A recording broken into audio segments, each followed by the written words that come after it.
Welcome to a very special episode of World Traveler Cooking. Here we're going to make an American classic, fresh peach pie. And this dish shows very much that although the United States is not always known for great cuisine, it in fact does have some. And this is actually a great example. This is a summer treat. And it's a dish I would strongly recommend everybody else try as well. I haven't really seen an equivalent anywhere else I've lived. So, for the crust, we have 300 grams of flour, 80 grams of butter, and we'll have some cold water as necessary, but that's in the freezer, it's cooling down. For the filling, I have 8 peaches here. I may not use them all. We'll see. I might just use 6. We have 80 grams, or 2/3 of a cup of sugar. We have 3 tablespoons, or 30 grams of cornstarch. We'll have juice of half a lemon, and we'll add a little bit of almond extract as well. So that's our filling. Let's go ahead and get started. Now, in the US, people usually use a device called a pastry cutter to cut the dough, the butter into the flour. It's not strictly necessary. You can just simply take it and squeeze the butter into the flour. Now, a lot of people are going to say, but you won't get as flaky of a pie crust if you do that, and that's probably true. But basically, the issues I've had with butter and pie crusts is that if it's not well enough mixed together, then yeah, the dough can delaminate. You can get nice layers, but sometimes those layers come off on your rolling pin. So be a little careful here. You can decide how much you want to mix it. Yes, your fingers will soften the butter a little bit as you work with it. That's not the end of the world. We will get the dough consistency we want from the cold water. And the key thing is to get the butter nicely mixed in with the flour, because that's what's going to prevent gluten from forming and make sure that we have sort of a pastry short crust instead of a bread dough. So I'm going to be back when I have the butter mixed in. It's just going to take me a few minutes of working with it. You can see I just kind of squeeze it, break it up with my fingers. A lot of people, if they want, so some people want to have it like, if you want it to be super flaky, maybe you just want to have,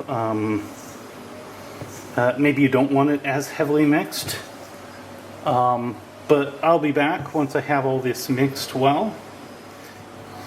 So now I'm going to start adding the water. I'm going to add about a tablespoon at a time. We don't want very much, and we want this to be really cold. And you're going to see that immediately it starts clumping together even more. And we're going to keep doing that until we have a pliable dough. It's not going to take that much water, but it will take some. Now, a key aspect here is that some gluten is forming just a little bit. This becomes more evident when you are making a pie that has a lot of liquid in it, like a rhubarb pie. But not a lot. We don't want this to be very glutinous, very tough. So, we're getting pretty close here. But you'll see it's still not holding together much. So add a little more, and we should see it come together now. So then, to roll this out, I'm going to start in the middle. We're just going to, I like to just kind of keep my hands on top of the rolling pin. So this is something I learned from the French style rolling pins. I don't have one of right here. But we're just going to gently roll it, don't push too hard. And we're going to work on a piece of, I use baking paper or parchment. You can use wax paper if you're in the US. The goal is basically to get a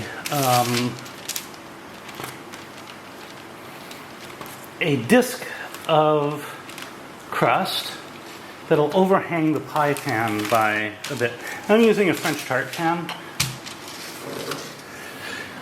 Alright, so now we have this big enough, so we're just going to take it on our paper and we're going to put it over the top. And usually what I like to do is to kind of press it in place with in the paper.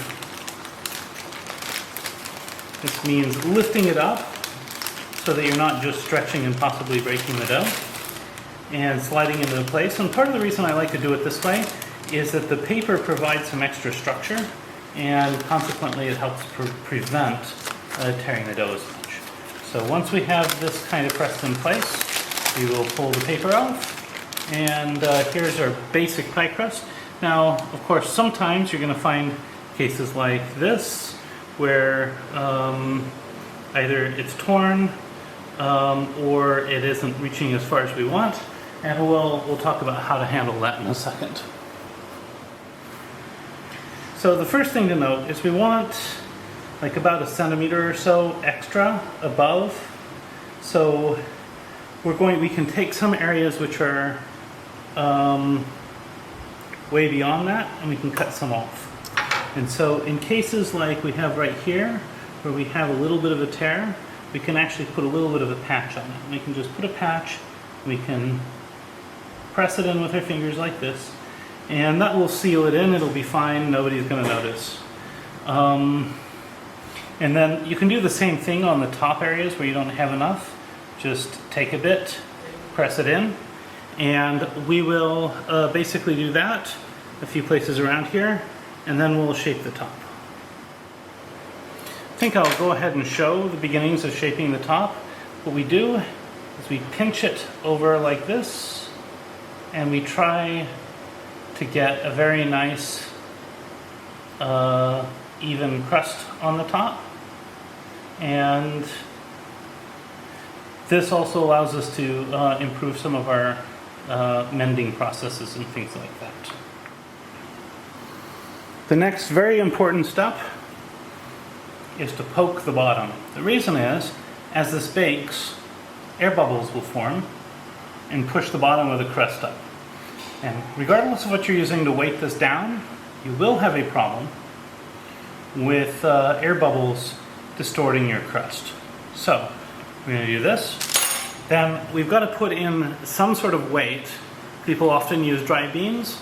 I'll use something, and then we're going to bake this at 425 Fahrenheit or about 210 Celsius for 15-20 minutes. And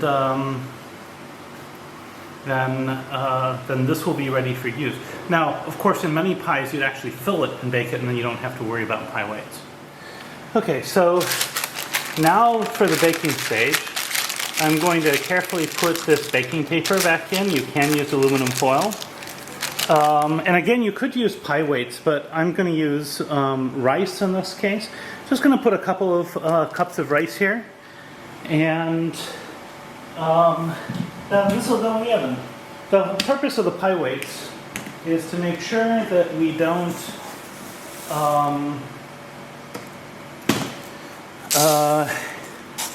have the pie crust come up.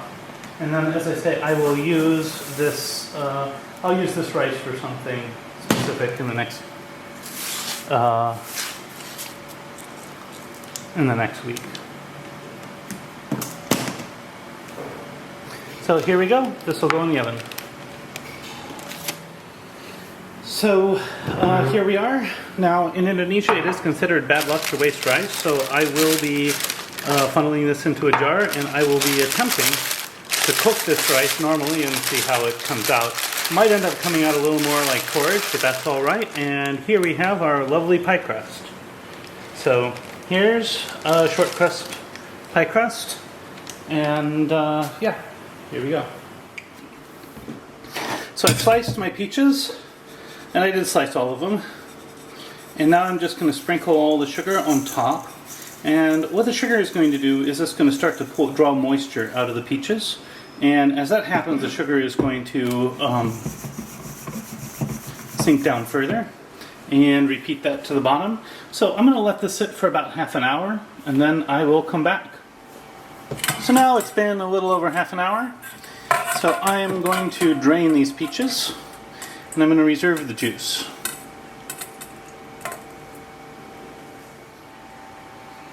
Okay, and then I'm going to go ahead and start making the glaze. And I'm going to do that by starting with this. I'm going to add the lemon juice. And from there, I'm going to add a little more water to make this equal to about a quarter liter or 1 cup. And we'll go from there. So, I'm going to juice this. I'm not going to juice it directly in because I kind of want to measure the lemon juice out. I want about 2 tablespoons of lemon juice. And that looks about right. So I'm just going to add that in, and to that I'm going to measure that out. I'm going to add enough water to make exactly 1 cup or a quarter liter. So in goes our juice and water and lemon juice. Into this we will add all of the cornstarch. And we're going to prepare here also 2 more tablespoons of butter. And we'll get our almond extract ready. So I'm going to turn this on to a relatively high heat. And I'm going to keep stirring it because otherwise the cornstarch will sink to the bottom and it will stick. So remember, you have to start cold cornstarch in cold liquid, and that's what we're doing here. And in a couple minutes, this will be boiling and it will be thickening, and I'll be back at that point.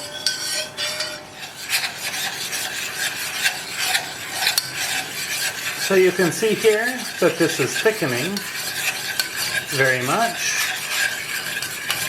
And I think we're about ready to add the butter and stuff. So let me stir that in.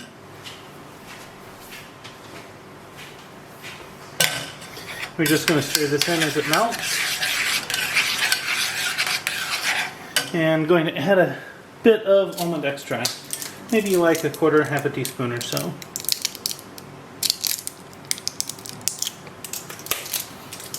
Just keep stirring everything until all this is well incorporated.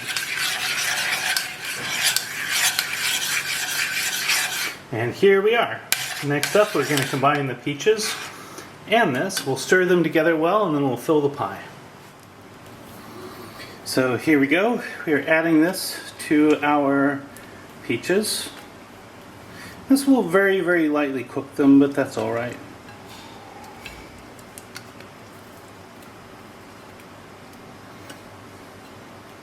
And then we want to gently mix these together because you don't want to stir them hard because we don't want to bruise the peaches.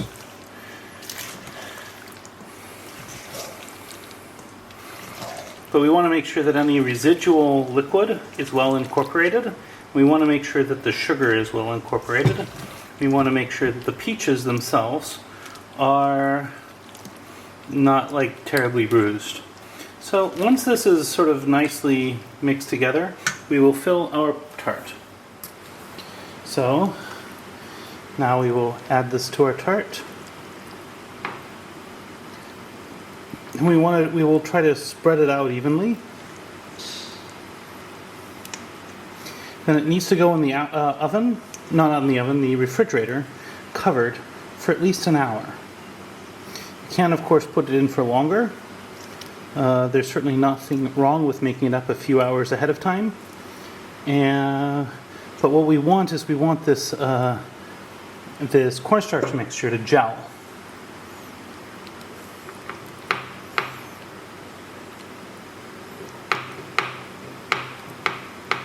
And so we're going to more or less just kind of push it in.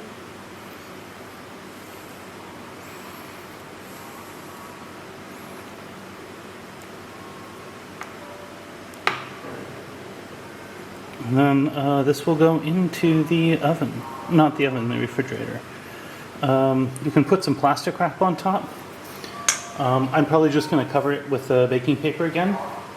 But yeah, we'll be back in about an hour. And here's what the pie looks like after, in this case, a couple hours in the oven. In the refrigerator. You're going to notice that the liquid is now completely gelled. So, and now for the taste test.